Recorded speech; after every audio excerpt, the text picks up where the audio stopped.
Catus Maximus here, this time with a quick teardown video of a old Sioux heavy-duty 3/8 drill. Sioux made power tools, I think through the 80s or early 90s, or electric power tools, and they just didn't do well enough, so they dropped that. They still make air tools, and I think they're owned by Snap-on now.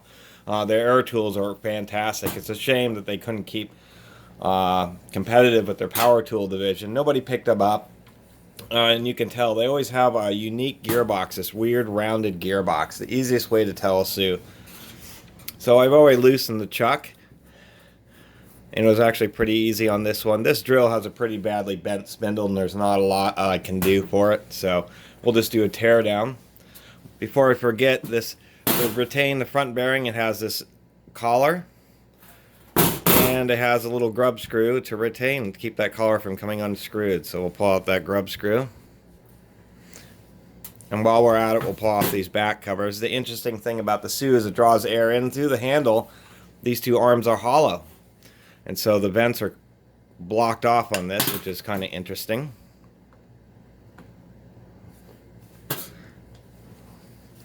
Those little screws are a little tight.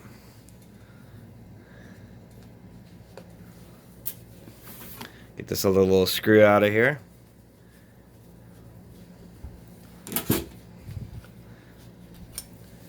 Here's our little vent cover.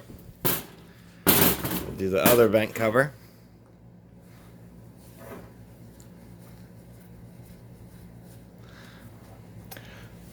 So on the front of a Sioux gearbox, you can see that there's no holes for screws. It's because it's screwed in through the back of the tool. And that's kind of why I'm doing a tear down. Most tools are really obvious, but the Sioux are a little different, and so help prevent somebody from getting frustrated. You do have 4 screws. Here they are. Let's go ahead and actually remove this handle here. That way we can get access to the brushes. And we'll just do the 4 screws on the bottom of that.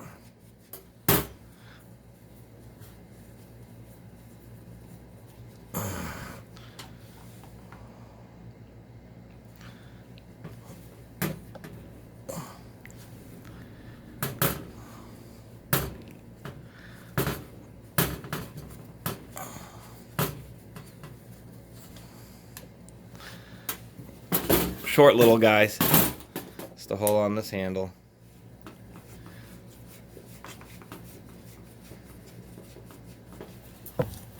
They all should have little washers, but oftentimes old tools have been at least gone inside once, and it seems the first thing they lose is the little washers that tend to be on these little screws. A nice thing about these older D-handle drills, and many of them, is that you don't have to have a drill handle. They can be mounted by these 4 holes just to be used as power heads. So there's the inside of the handle. We have to release the trigger, which is held on by these 2 screws. Right there, okay. Try to keep this in frame.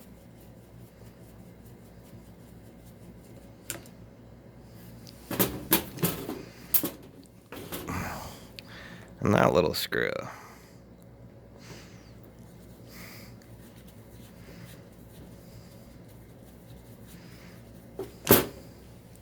Surprising number of tiny screws in this tool.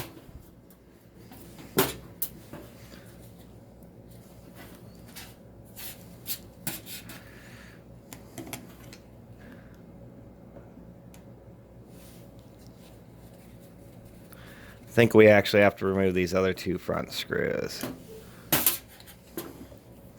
That and the one holding on the ground.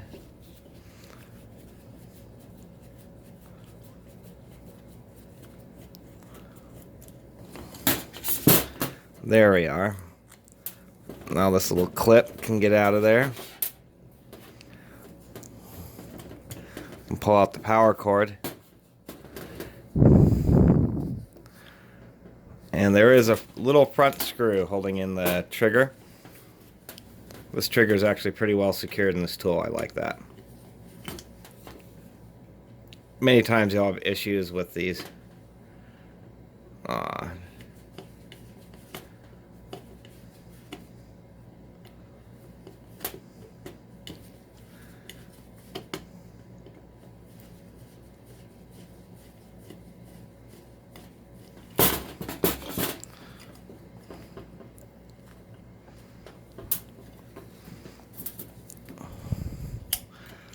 Oftentimes the trick is if it has a lock button on it, you have to push in the lock button to actually get it to release from the handle. There it is. Well, somebody previously who had replaced the cord just decided to solder the connection onto the bottom of the switch. To tell you the truth, because the solder, that'll create a hard point and the wire won't want to fatigue, even though it is a good connection. So most times you would want to actually put a terminal on the end of the wire so the wire stays a little more flexible, because power tools vibrate and you don't want to have that wire fatiguing and failing on you.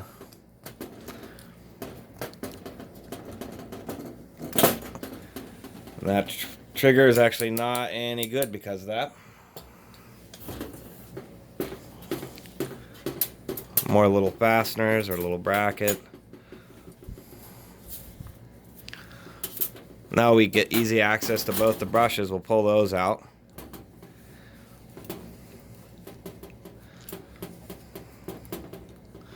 And there's pretty beefy brushes inside this unit. It's only a 5.5 amp, so that's a decent sized brush. I've seen 10 amp tools with smaller brushes.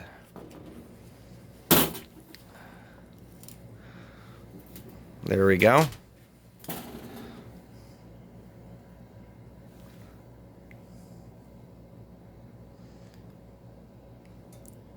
Not sure how these brushes are really held in here,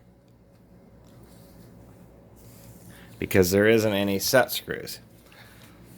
Well, we'll go ahead and pull off the gearbox here by these 4 screws. We'll just pause it while I get those out. As you can see, they're really long screws. Alrighty.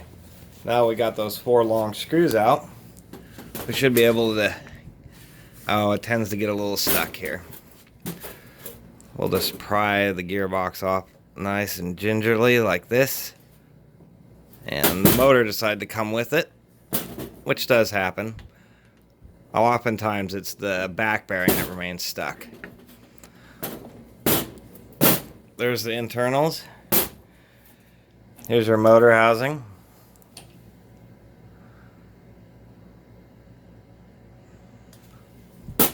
Not a bad vent.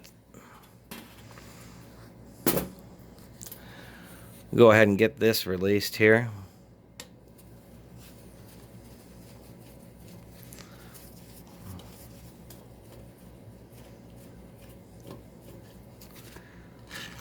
Okay, so to peer, whoop, that was a...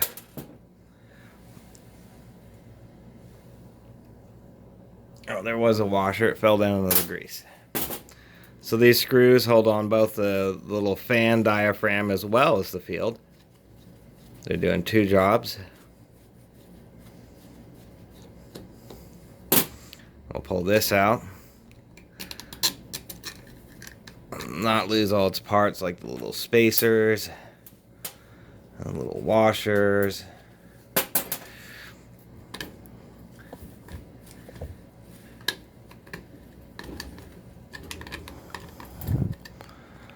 I can't get this fan shroud out. There we go. There's our... What else just fell down in there? Another spacer.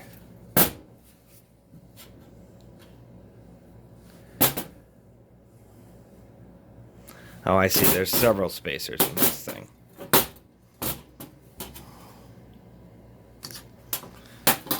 Here's another one. I had one fall down inside here, but it got lost.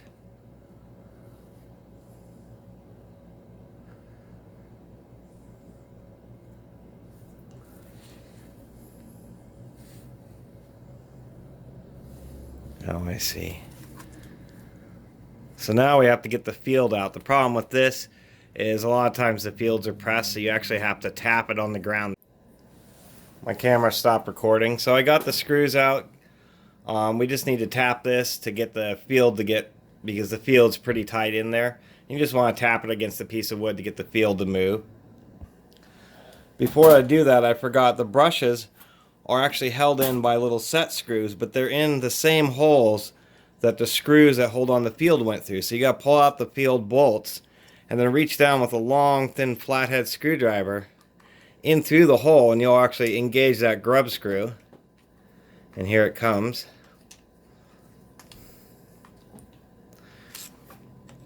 And the other grub screw on this side. They're little flathead grub or set screws. See, now the brushes should be able to get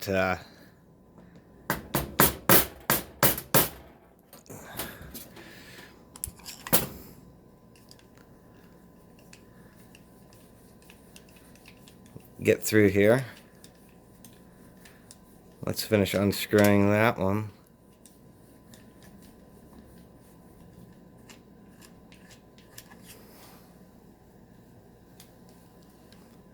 And unscrew this one.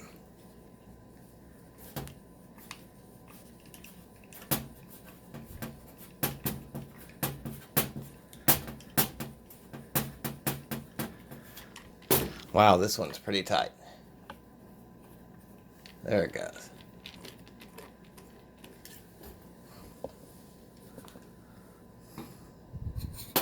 Now we should be able to get these brushes out of here. Here we go. Well, unfortunately, the brushes broke apart. That's the problem with some of those, is the brushes are pressed in, and over the decades, they just get seized up in there. And since it's a fiber resin that supports them, sometimes they just break apart. And it's always the issue with some of these old tools. You can see here's the gearbox and the motor. And it's not a bad setup. It's a pretty heavy duty motor. This thing will focus. Uses little copper bars for counterbalancing. Look, it actually has a sheet metal turbine style fan. Well, so it actually spins this way.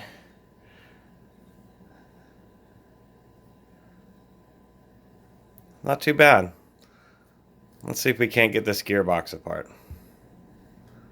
Alright, we got the motor out of the gearbox.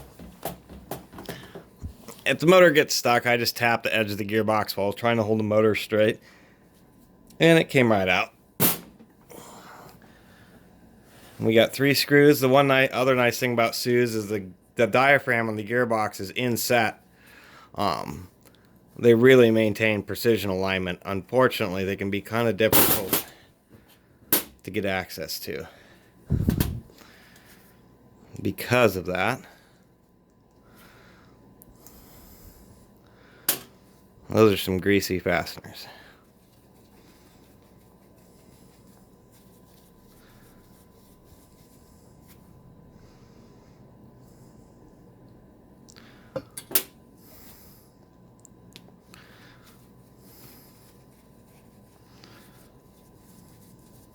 There we go. They're thick, but they're kind of greasy. Not kind of, they are greasy. So this is always the challenging part on a Sioux, is trying to get this diaphragm out of being inside the gear case. Just a second, I'm going to try tapping on the edge there. There we go. Look, we did it. The easiest thing for me to do to get that to pop out of there was to actually take a piece of wood, grab onto it, and just hit it along the edge like that, and just let the pile of gears and inertia carry it out. As you can see, it's a machine circle that sits in and uses those screws to maintain the alignment. It's really one of the better ones in the industry, not just using little pegs. And here is our gearbox. It is pretty well built. It has, the needle bearings are nothing but all needles. It has, although there are straight cut gears, they're pretty heavy duty, all right. They're pretty darn thick. This tool was really meant to last. And it just has an interesting diaphragm design on there. So I appreciate you watching. I guess that was really all we had for inside of this unit.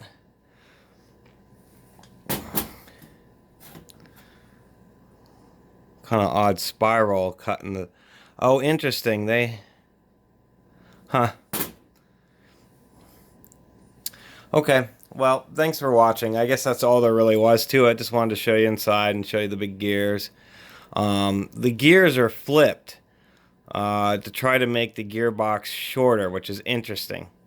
So it makes it a little hard to extract the other gears out of this, and I have to see if there's perhaps a the snap ring that holds in that front gear.